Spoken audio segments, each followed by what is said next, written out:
Hi 2T, welcome to week 2 of the Intro to Shakespeare unit. I hope that you're all safe and that you're finding ways of working from home that suit you. Before we begin our week 2 tasks, I'm going to share my answers for last week's tasks and let you read 2 successful pair paragraphs that were produced by members of 2T. Please have your notes in front of you so you can check your answers.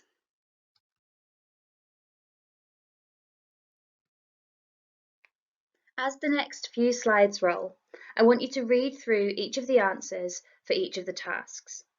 Remember that you can pause the video if you need more time to read and to add to your original answers.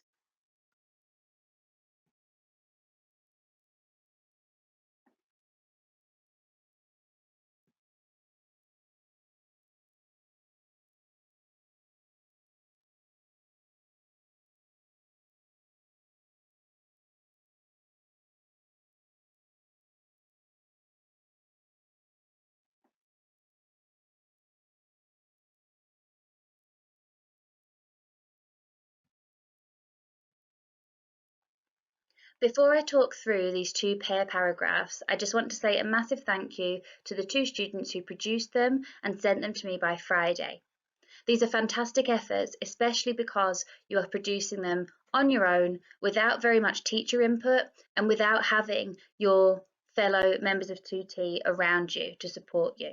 So well done. The first thing that I really like about this one is they go in straight away in the point with a technique. This person is talking about foreshadowing. They then produce relevant evidence that helps to answer the question, and that is a really good example of foreshadowing. So they've shown their understanding of the question and of the technique that they've selected. They then use critical language in their analysis, which is lovely. And there are some moments of really thoughtful analysis. I particularly like this comment on the idea that star-crossed refers to destiny and the inevitability of Romeo and Juliet's paths crossing and then resulting in an unlucky ending. So that was great. They then go on to talk about a key theme. They've chosen the key theme of death, which is brilliant. There are a couple of targets that I would like to encourage this person to act upon for their next piece of work. And that's just, firstly, to make sure that they're always focused on the question. So there are definitely some implicit links to the question here, but it would be great if they'd spoken explicitly about tragedy and about the conventions that we went over last week. That's not for today, but just for next time to develop and make sure that you're super focused and using the wording of the question. The second thing I'd like them to develop is their reader response, the audience response. If you have a look here, it says the audience feels curious to keep watching and to see how the 2 lovers take their life. I like the use of the word curious, but I think it could be a little bit more specific in that curious is neither positive nor negative. So if we can start to make sure that the feelings that we identify for the audience are really focused on the evidence we've selected, that would be a really nice way to upgrade this next time.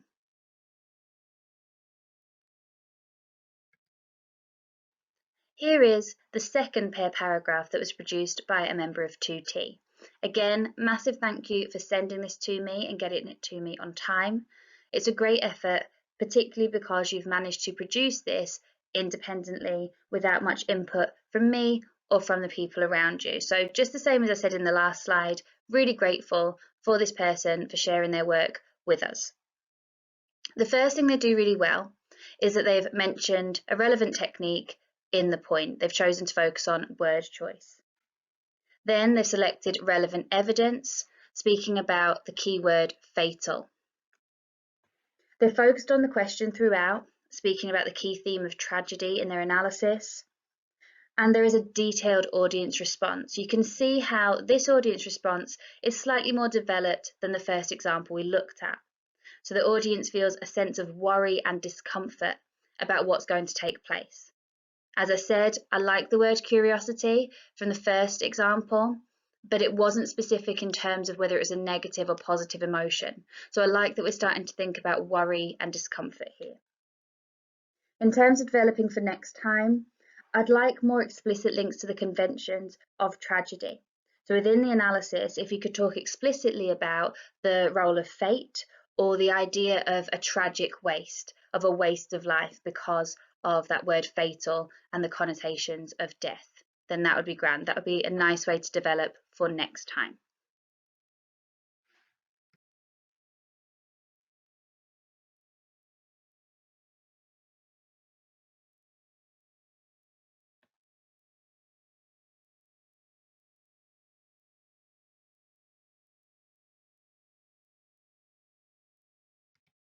During the Easter holidays, I came across this video clip. It's of neighbours in London acting out the section of the play that we are going to be focusing on this week. I love how enthralled the audience is, the passers-by on the street that stop to listen. And I think it's just such a lovely way to see Shakespeare in a modern context. So what I'd like you to do is to watch the video first before we start the reading for this week. I'll add a link here that you can click into.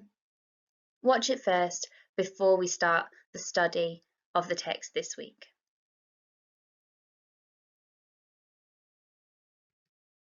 At this point in the story, Romeo and Juliet have seen each other for the first time, and it's a case of love at first sight. This idea of falling for each other instantly is explored in the first monologue we'll study this week, that's from Romeo's perspective. They start talking and they kiss a couple of times, and Romeo had gate crashed the party. It's a Capulet party that he's attending, so Juliet never would have guessed that he was a Montague. After they've met and they've kissed, the nurse pulls Juliet away and tells Romeo that she is one of his enemies.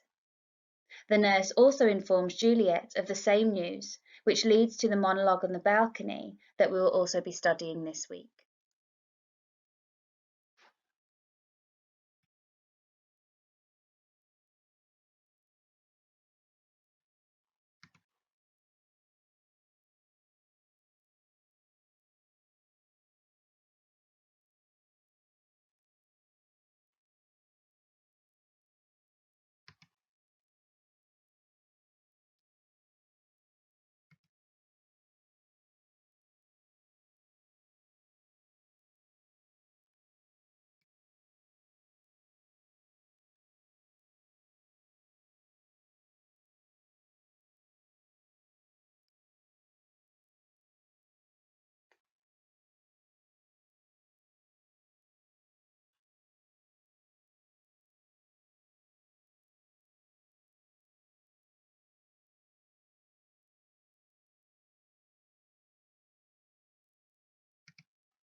Before moving on to the big question and the pair paragraph response for this week, I want us to do a bit of a review of what we know so far.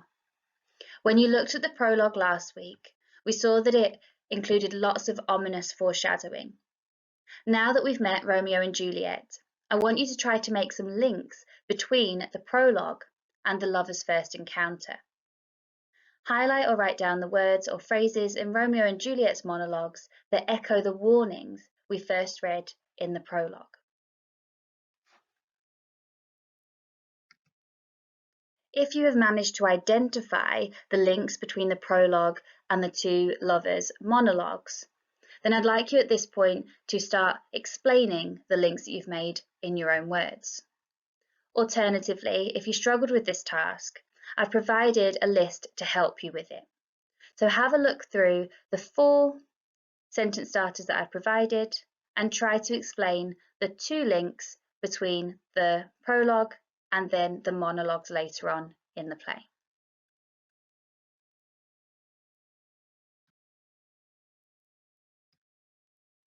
The big question for this week is, how does Shakespeare use the character of Romeo or Juliet to explore the key theme of love?